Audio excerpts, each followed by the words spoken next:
사람의 마음은요, 생각의 대장간이다라는 그런 말이 있습니다. 대장간은요, 쇠를 달궈서 연장을 만드는 곳이죠.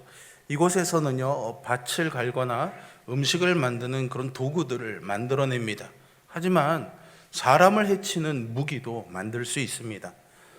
생각의 대장간이라고 할 수 있는 우리의 마음도 마찬가지라는 생각입니다.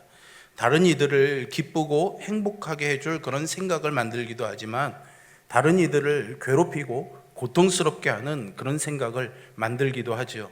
그러기에 오늘 잠언의 본문은 모든 지킬 만한 것 중에 더욱 내 마음을 지키라.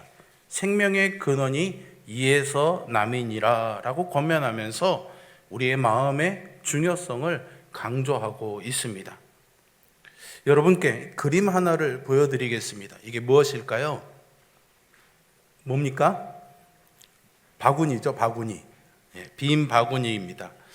그러면 여기에 이제 그림을 바꿔서 이것을 담으면은 이게 무슨 바구니가 될까요? 맞습니다. 꽃바구니가 됩니다. 참 예쁘죠? 네. 그런데 말입니다. 이 꽃을 치우고 다른 것을 한번 담아 보겠습니다. 이제 무슨 바구니가 됩니까? 그렇습니다. 생선 바구니가 되지요.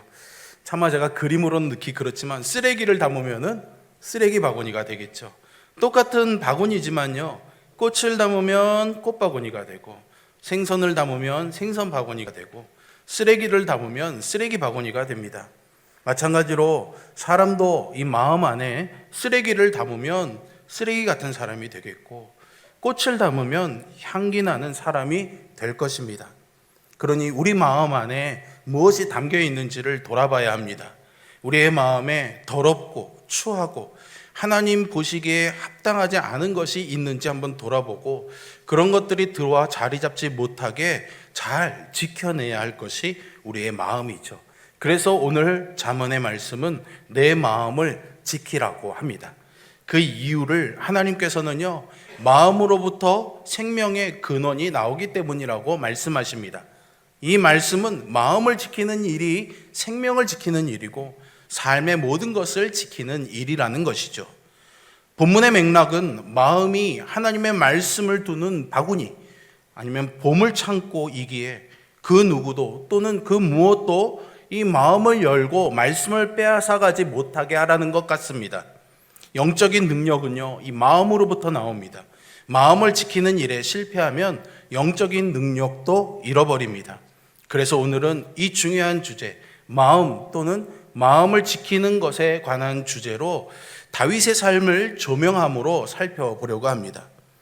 다윗은 하나님께서 내 마음에 맞는 사람이라고 표현한 인물입니다. 사무엘 선지자는요, 사울 왕위를 패하고 하나님께서 새로 세우실 왕 다윗을 세우면서 이렇게 표현했습니다. 지금은 왕의 나라가 길지 못할 것이라 여호와께서 왕에게 명령하신 바를 왕이 지키지 아니하였으므로 여호와께서 그의 마음에 맞는 사람을 구하여 여호와께서 그를 그의 백성의 지도자로 삼으셨느니라 라고 말하죠. 다윗은 그렇게 하나님이 왕으로 세울 만큼 하나님 마음에 맞는 사람이었습니다. 그리고 다윗은 왕이 된 이후로 이제 하나님이 세우실 왕의 기준이 됩니다. 우리가 구약 성경을 읽어가면서 왕들의 이야기를 보면요, 하나님께서 이 왕들을 평가하시는 기준이 바로 다윗이라는 사실을 발견하게 됩니다. 하나님께서 솔로몬에게요, 내가 만일 내 앞에서 행하기를 내 아버지 다윗이 행한 것과 같이 하여 내가 내게 명령한 모든 것을 행하여 내 율법과 규례를 지키면 이라고 말씀하십니다.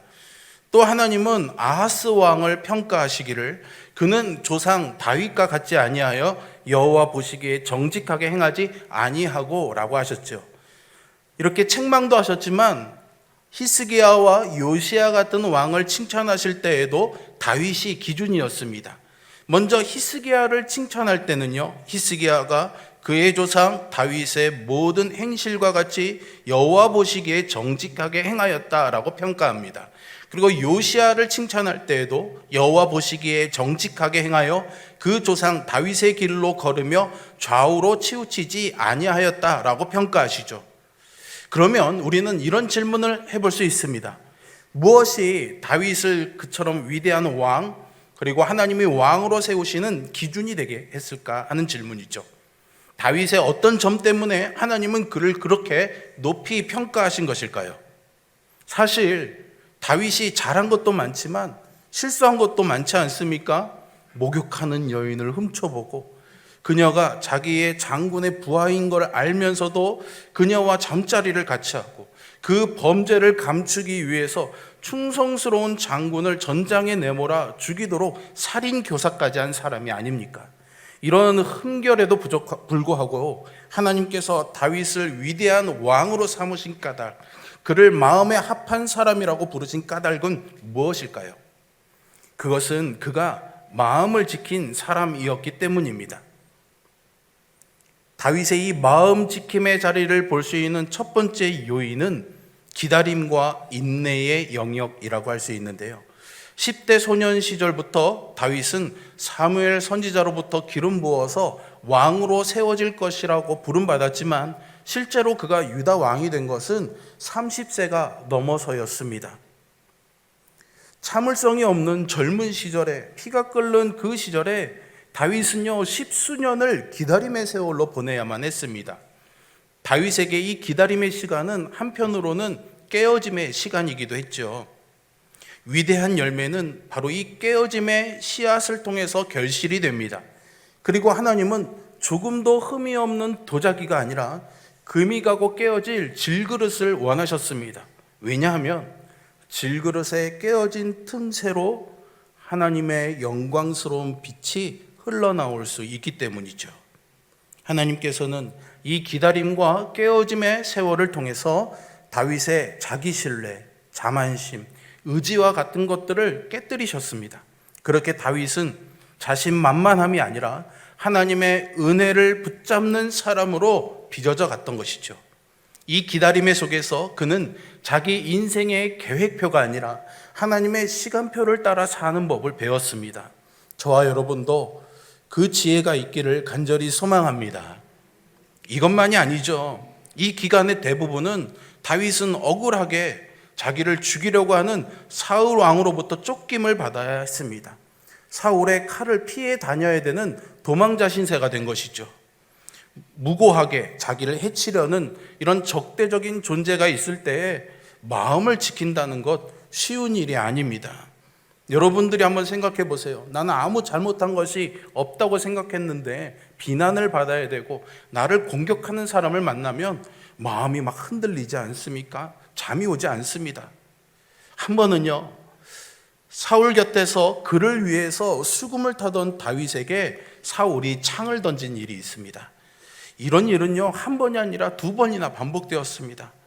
우리도 인생에서 이와 비슷한 일을 겪을 수 있습니다.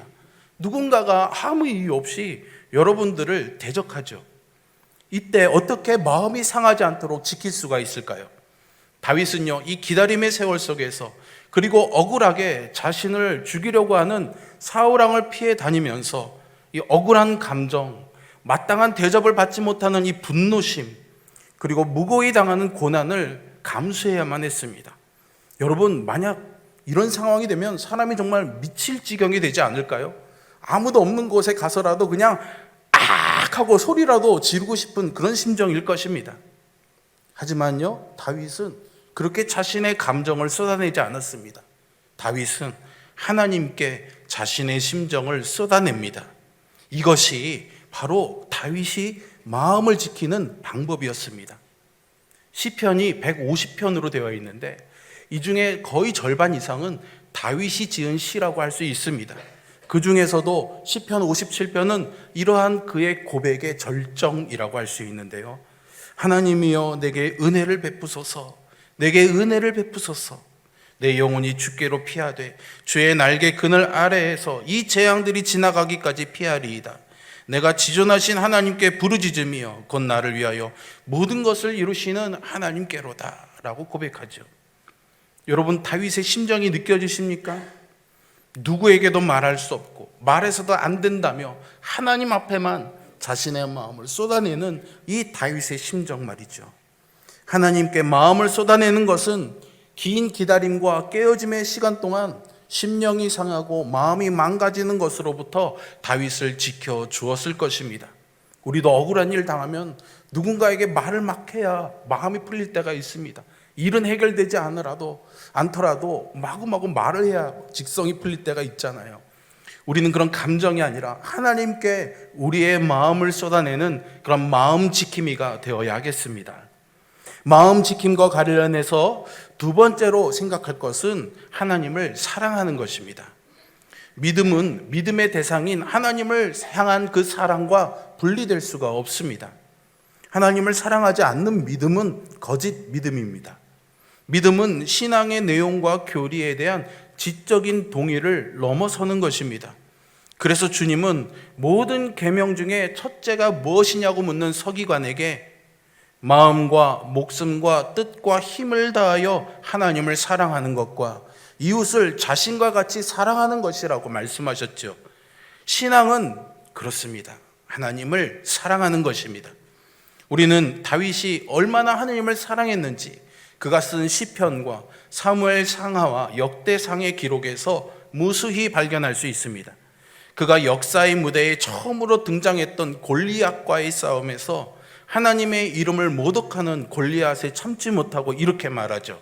너는 칼과 창과 단창으로 내게 나아오거니와 나는 만군의 여호와의 이름 곧 내가 모욕하는 이스라엘 군대의 하나님의 이름으로 내게 나아가노라 하며 골리앗을 대적했습니다. 바로 여기에서 하나님을 사랑하는 그의 마음을 우리는 볼 수 있습니다. 시편 84편은 원래 제목이 고라자손의 시라고 되어 있습니다. 그런데 스펄전이라는 아주 유명한 목사님은 이 시도 아마 다윗이 쓴 시라고 그렇게 생각한다고 말씀하셨습니다.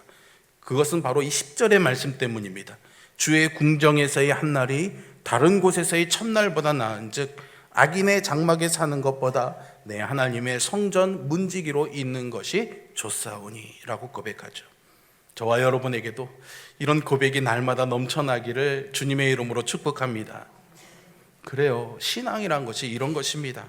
다윗은 하나님을 이렇게 사랑하고 좋아했기 때문에 마음이 망가지지 않을 수 있었습니다. 사람이요, 고생을 많이 하고 몸이 고되다고 마음이 무너지는 것이 아니지 않습니까? 우리 일상의 삶에서도 어려운 삶을 살아도요, 부부간에 사랑하고 가정 안에 서로 깊이 사랑하는 사랑이 있으면 사실 그 사람의 마음이 쉬이 무너지지 않습니다. 사랑에 빠진 사람의 마음은 잘 망가지지 않습니다. 신앙은 영원토록 하나님과 사랑에 빠지는 것입니다. 다윗에게 하나님은 그런 분이셨고 이런 다윗의 마음을 하나님이 지켜주셨습니다. 여러분도 하나님을 깊이 사랑하는, 또 사랑하고 계시는 분은 더 깊어지는 그런 은혜가 있기를 주님의 이름으로 축복합니다. 세 번째 마음 지킴이의 요소는요, 자기 살핌입니다. 다윗은요, 자기를 죽이려고 쫓아오는 사울을요, 무려 2번이나 죽일 기회가 있었습니다. 한 번은 사울이 3,000명의 군사를 이끌고 엔게디 광야까지 다윗을 쫓아옵니다. 그런데 말이죠, 전날 먹은 생선이 뭐가 잘못됐는지 배가 아프기 시작합니다. 그래서 뭔가 용변을 보기 위해 자리를 찾다가 동굴 하나를 발견하고 거기에 들어가죠. 하필이면 그곳이 바로 다윗이 숨어있던 동굴이었습니다. 다윗에게는 정말로 절호의 기회가 온 것입니다. 다윗의 부하들도 하나님이 우리에게 사울을 죽일 수 있는 기회를 주셨다고 이 기회를 붙잡자고 말합니다. 하지만 다윗은 사울을 해하지 않고 사울의 옷자락 끝만 베어냅니다. 자기 손을 들어서 하나님의 기름 부음 받은 왕을 죽이는 것이 합당하지 않다 여겼기 때문이죠. 사무엘상 24장 5절에 보시면 다윗이 사울을 살려주었음에도 불구하고 오히려 그의 이 옷자락을 벤 것 때문에 자기의 마음이 찔렸다라고 고백합니다. 이것은 다윗의 마음의 상태가 얼마나 순전했는지를 잘 보여줍니다. 이렇게 사울을 살려준 일은 이번 한 번만이 아니라 한 번 더 있었습니다. 이로써 성경은 다윗이 그 마음으로 하나님 앞에 순전했을 뿐만 아니라 친히 원수를 갚지 않고 하나님께 맡기라는 말씀에 그가 어떻게 순종했는지 그의 태도를 잘 보여주고 있습니다. 다윗처럼 이렇게 억울한 상황을 오래 겪다가 우리가 무너지는 순간은요, 바로 이 마음속에 끓어오르는 이 분노심, 복수심이 일어날 때입니다. 이것은요, 악을 악으로 갚겠다는, 하지만 그것은 정당하다고 여기는 그런 생각들입니다. 이때 우리가 사랑의 힘을 잃어버리고 미움의 지배를 받기 시작합니다. 이것은 우리가 마귀에게요, 틈을 제공하는 일입니다. 우리의 질그릇 같은 인생이 깨어져서 우리 안에 있는 영광의 빛이 새어나가야 되는데, 오히려 우리의 이런 마음이 깨어지면 그 틈으로 마귀가 틈타 들어오는 것이죠. 이런 점에서 우리의 마음을 지킨다는 것은 영적 전쟁이기도 합니다. 마귀는 계속해서 원수 갚는 일 당연하다고 합니다. 너가 그렇게 억울한 일 당했으니 너도 그만큼은 갚아줘야 되는 것 아니냐고 말합니다. 그런데 하나님께서는요, 로마서 12장 19절과 21절에서 원수를 친히 갚지 말고 선으로 악을 이기라고 하십니다. 심지어 누가복음 6장에 가서는요, 원수를 사랑하라고까지 말씀하고 계시죠. 이 말씀은 우리가 맺고 살아가는 모든 관계에 어떤 예외도 없이 적용되어야 합니다. 하나님께서 이렇게 말씀하시면 우리의 마음을 지키고 보호하시려는 것입니다. 왜냐하면 마음을 지키지 못하면 모든 것을 잃어버린다는 것을 하나님께서는 너무나 잘 알고 계시기 때문이죠. 우리가 이렇게 선으로 악을 이기고 하나님께 모든 것을 맡기면 분명히 알아야 할 것이 있습니다. 그것은 하나님의 선하심입니다. 하나님이 선하시다는 것을 신뢰하지 않으면 우리는 이렇게 하나님께 맡겨드릴 수가 없습니다. 그렇기 때문에 우리가 하나님의 선하심을 맛보아 아는 것은 우리가 원하는 대로 상황이 전개되거나 우리가 평안한 만족을 누리고 있을 때에만 국한되는 것이 아닙니다. 다윗이 하나님의 선하심을 깊이 맛보았을 때는 오히려 사울에게 쫓겨 목숨이 위태로울 때였습니다. 우리도 그렇습니다. 평안하고 행복할 때보다 고난과 고통 가운데 있을 때 우리는 오히려 하나님의 선하심을 더 많이 맛볼 수 있는 줄 믿으시기를 바랍니다. 하나님께서 긴 세월 동안 고난의 자리에 있을 때 하나님의 선하심을 특별한 방식으로 맛보아 알게 하심은 우리의 마음이 상하고 망가지지 않도록 지켜주시려는 아버지의 마음 때문입니다. 그래서 자기 마음 안에 일어나는 것들을 면밀하게 잘 살펴보는 것이 아주 중요합니다. 아무리 옳다 여겨지는 일, 맞는 일이라고 여겨져도 이것이 내 마음 안에 있는 정의로움, 내 마음 안에 있는 분노심, 내 마음에 있는 억울함에서 시작된 것인지 아니면 하나님께서 주시는 마음으로 결심한 것인지를 아주 우리는 잘 살펴보아야 됩니다. 다윗에게는요, 이런 일도 있었습니다. 아들이 반역한 것입니다. 상상조차 할 수 없는 일이 일어났을 때 다윗은 신발도 신지 못한 채로 왕궁에서 피신 나와야만 했습니다.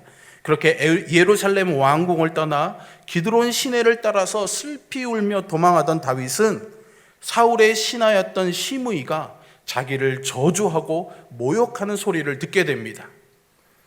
여러분, 우리가 삶을 살아가면서 억울한 일을 당하고 참담한 일을 당할 때 사람들이 잘됐다, 거 봐라, 뒤에서 수근수근대고 말하는 소리 들으면 얼마나 마음이 무너지고 아픕니까? 다윗이 그런 상황이 된 겁니다. 그런데 심지어는 부하였던 아비새가 울분을 참지 못해서 내가 저 시므의 목을 베겠다라고 말하는데 다윗이 가로막으며 이렇게 말합니다. 스루야의 아들들아, 내가 너희와 무슨 상관이 있느냐? 그가 저주하는 것은 여호와께서 그에게 다윗을 저주하라 하심이니 내가 어찌 그리하였느냐 할 자가 누구겠느냐 하고, 또 다윗이 아비새와 모든 신하들에게 이르되 내 몸에서 난 아들도 내 생명을 해하려 하거든 하물며 이 베냐민 사람이랴 여호와께서 그에게 명령하신 것이니 그가 저주하게 내버려 두라. 혹시 여호와께서 나의 원통함을 감찰하시리니 오늘 그 저주 때문에 여호와께서 선으로 내게 갚아 주시리라. 아멘. 여러분, 원수 갚지 않는 다윗의 이 방식을 우리는 주목해야 됩니다. 그는 자신을 살피고 있는 겁니다. 너는 왜? 하필이면 이 상황이 왜 이렇게? 이런 질문을 하지 않고 다윗은 자신의 마음을 살폈습니다. 그는 정당하다고 여겨지는 행동을 취하기 전에 하나님 앞에서 자신을 돌아봅니다. 이것이 다윗의 거룩한 습관이었죠. 시편 139편 23절 24절의 기도가 이 태도를 잘 보여줍니다. 우리 같이 한번 나의 기도처럼 이 말씀 한번 읽어보겠습니다. 시작. 하나님이여 나를 살피사 내 마음을 아시며 나를 시험하사 내 뜻을 아옵소서. 내게 무슨 악한 행위가 있나 보시고 나를 영원한 길로 인도하소서. 아멘. 이 기도가 여러분들의 삶에 늘 고백되어지기를 주님의 이름으로 축복합니다. 자, 이제 마지막으로 다윗의 마음의 지킴 자리에서 발견할 수 있는 것은요, 회개입니다. 다윗은 누구보다도 치졸한 범죄로 넘어진 사람이었지만 그럼에도 자기 마음을 지키는 일에서는 넘어지지 않았다는 것을 주목할 필요가 있습니다. 나단 선지자가 다윗에게 와서 그의 죄를 지적하고 책망한 일은 유명합니다. 그때 다윗은 변명하거나 나단 선지자의 입을 막기 위해 그를 죽이는 대신에 즉각적으로 내가 여호와께 죄를 범하였노라 자신의 죄를 인정하고 회개했습니다. 이번만이 아니었죠. 다윗이 교만해서 인고조사를 했을 때에도 자신의 잘못을 깨닫게 되자 곧바로 회개하며 반응했습니다. 다윗이 백성을 조사한 후에 그의 마음에 자책하고 다윗이 여호와께 아뢰되 내가 이 일을 행함으로 큰 죄를 범하였나이다. 여호와여 이제 간구하옵나니 종의 죄를 사하여 주옵소서. 내가 심히 미련하게 행하였나이다 아니라. 아멘. 깨어짐의 오랜 세월을 지나온 사람답게 다윗은 하나님 앞에서 깨어질 줄 아는 사람이었습니다. 그는 시편 51편 17절에서 고백처럼 하나님이 구하시는 제사가 상한 심령 깨어진 마음임을 너무나 잘 알고 있었습니다. 그는 시간을 끌지 않고 하나님께 상한 심령의 제사 회개함으로 나아갔습니다. 즉각적으로 마음을 찢고 회개하는 것은 마음을 망가짐과 상함으로부터 지키는 아주 유효한 처방입니다. 사랑하는 성도 여러분, 다윗은 이렇게 하나님의 마음에 합한 사람이라는 최고의 칭찬을 받았지만 사실 그의 삶은 마냥 행복했다 말하기는 어렵습니다. 젊은 시절 십수년의 도피 생활을 해야만 했고요. 왕이 된 이후에는 수많은 전쟁과 가정 안에서의 고통스러운 시간도 보내야만 했습니다. 심지어는 아들 압살롬이 반역하는 일도 경험해야 했죠. 인간으로서는 도저히 겪고 싶지 않은 그런 심한 고통을 겪어야 했습니다. 하지만 그는 이 모든 일에서 마음이 망가지지 않고 마음을 지켰습니다. 그래서 그 추한 범죄에도 불구하고 그는 하나님의 마음에 맞는 사람이라는 하나님의 판단을 받는 유일한 사람이 되었죠. 성경이 다윗의 삶을 통해서 우리에게 교훈하는 바는 마음을 지키는 삶보다 더 나은 삶이 없다는 것입니다. 오늘 두 번째 본문인 잠언 16장 2절은 사람의 행위가 자기 보기에는 모두 깨끗하여도 여호와는 심령을 감찰하시느니라 말씀합니다. 사람 보기에 옳은 것, 사람들의 칭찬과 평판을 우리가 무시할 수는 없지만 그것이 기준이 되어서는 안 됩니다. 그것이 더 중요해서는 안 되겠죠. 심령, 곧 마음을 감찰하시는, 우리의 마음을 저울질하시는, 우리의 마음이 어떠한지 헤아려 주시는 그 하나님의 판단이 더 중요합니다. 그러니 여러분, 나의 생각, 의도, 동기, 계획을 다시 한번 하나님 앞에 살펴봐야 합니다. 나의 마음에 거룩함, 의로움, 지혜, 분별력, 정의, 진실, 자비, 친절과 같은 것들이 있는지 살펴봐야 합니다. 그리고 우리의 마음에 거룩함이 자리하고 있는지도 살펴봐야 합니다. 마치 다이어트 하는 사람이 오늘 내가 얼마큼 살 뺐지? 저울 위에 올라서 재어보는 것처럼 여러분들의 마음이 늘 하나님의 저울대 앞에 선다고 생각하시기 바랍니다. 하나님은 우리의 마음을 감찰하시는 분, 우리의 마음을 저울질하시는 분입니다. 다윗은 정말로 엄청난 고통 가운데 있었던 사람이지만 그는 그런 상황에서도 우리가 아는 저 시편 23편의 위대한 고백을 하지 않습니까? 내가 사망의 음침한 골짜기를 다닐지라도 해를 두려워하지 않을 것은 주께서 나와 함께 하심이라. 주의 지팡이와 막대기가 나를 안위하시나이다. 다윗은 기다림과 깨어짐의 시간을 통과하며 하나님을 사랑하고 자기의 마음을 살피고 또 즉각적인 회개로 자신의 마음을 지키며 하나님의 마음에 합한 사람이라는 칭찬을 받았습니다. 여러분, 우리의 마음을 지키는 것은 무엇일까요?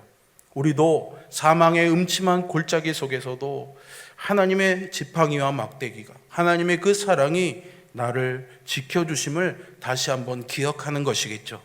하나밖에 없는 그 아들을 십자가에 내어주시기까지 나를 사랑해 주신 그 하나님의 놀라운 사랑이 이미 우리에게 주어졌습니다.